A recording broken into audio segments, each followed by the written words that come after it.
Carbon Copy, Chapter 8, Part B. Lilly, Grier, and Luke arrive at the plaza fashionably late.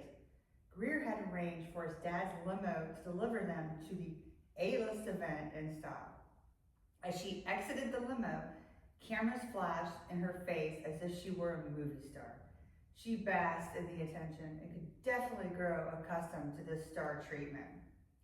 They strolled through the lobby while the curious hotel guests gawked at the attendees for this event, who paid $1,000 a plate.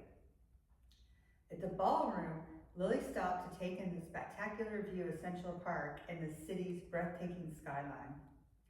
They presented their invitation at the door and made a grand entrance. Lilly stood with Grier on one arm and Luke on the other. She possessed the two best dates in the city. Grier whispered in her ear, "I see the mayor and Senator Robinson. And I see the president of NYU schmoozing with a Rockefeller and a UN ambassador with his trophy wife," Lilly nodded. The bar beckoned and they quickly made their way to it. Grier ordered his Tom Collins, Luke ordered his beer, and Lilly ordered her chocolate martini. As they meandered towards the terrace, Luke took a sip of his twin's delicious drink. His eyes looked worried, as if he hoped no one spotted him enjoying a girly cocktail. "Dude, if you're gonna drink a girly drink, you need to check your testicles at the door," Grier said, teasing Luke. He turned to Lilly. "My father wants me to speak with Wendy from the American Cancer Society and Fred from the FDA. I see them over there. I'll be back in a little." But before he could leave, Lilly and Grier got trapped in a succession of meaningless conversations. The next half hour flew by with, "How do you do? I just love your dress. Is that a Dior?" The shallow conversations with a bunch of people she didn't give a rat's ass about wore on her.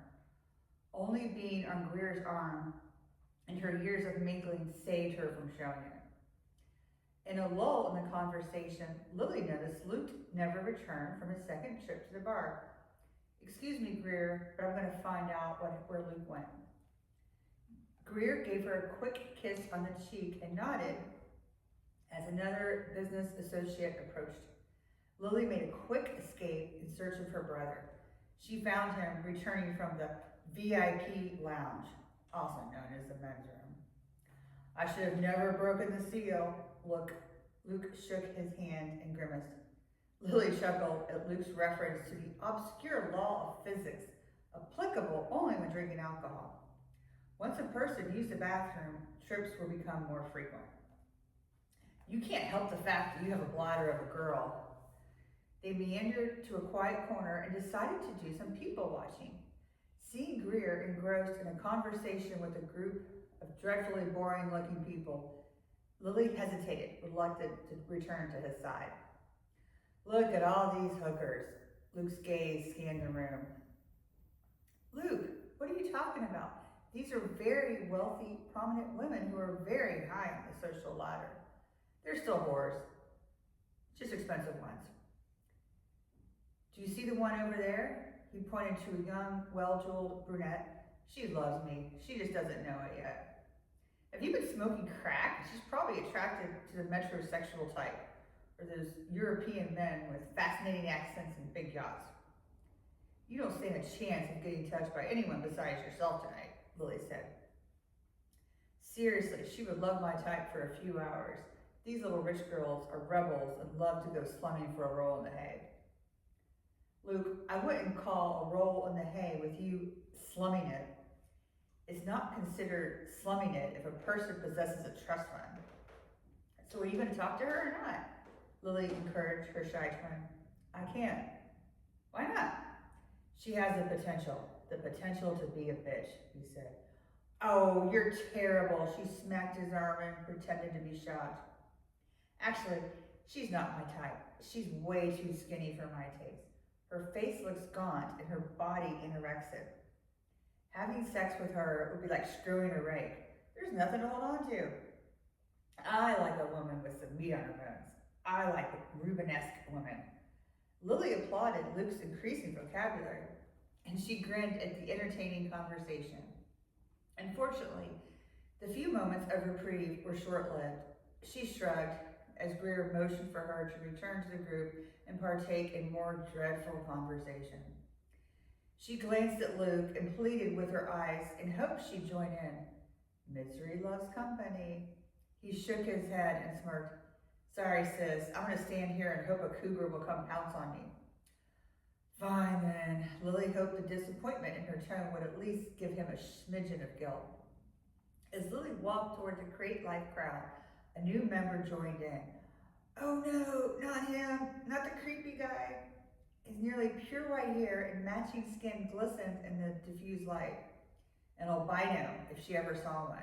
This nut job made everyone's skin crawl. Even Jen Jones didn't have this effect on people. He truly scared Lilly. Grier protectively slid his hand down Lily's back and pulled her close to him, comforting her. He knew Lilly did not care for this man. Lily Beth, you remember Thomas Turner, head of research and development? Grier asked. Of course, I remember. How wonderful it is to see you, Mr. Turner, Lilly said. Liar, liar, pants on fire. Lilly extended her hand for the obligatory handshake, anxious for the physical contact to be over and done with. The lunatic grabbed her hand and pulled Lilly closer to him. She closed her eyes and hoped her repulsion wasn't obvious to everyone. He kissed her cheek. Yuck! It's a pleasure to see you again, Miss Allen.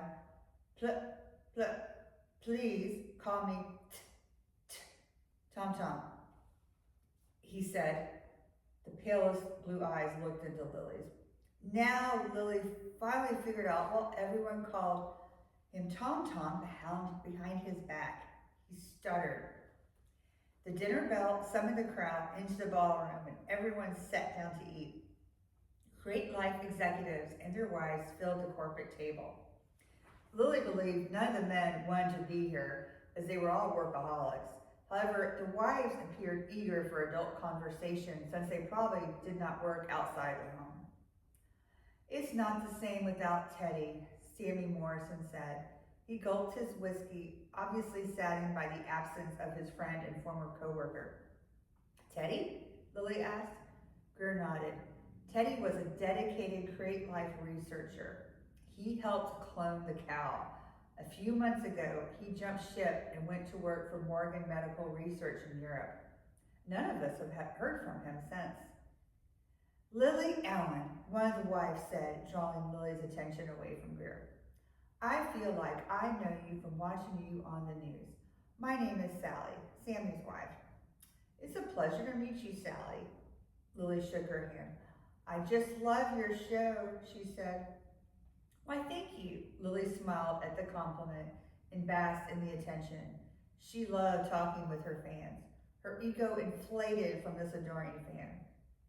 Do you have a sister or something? She asked. No, but her twin brother here is going to start wearing a skirt to go to feminine cocktails, Grier said. Dude, I'm drinking a beer. I only took one sip of Lily's girly drink. Luke chugged his beer.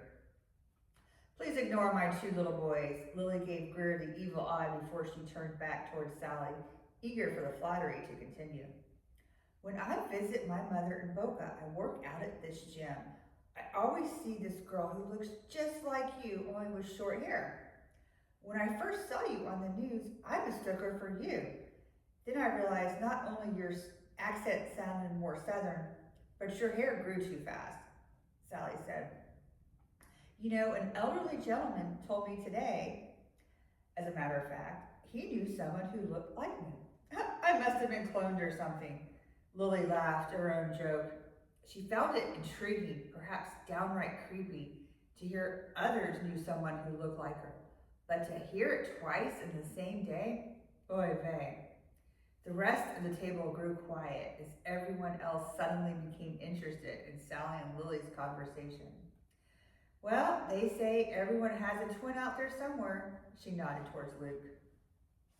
Come back tomorrow for chapter 9.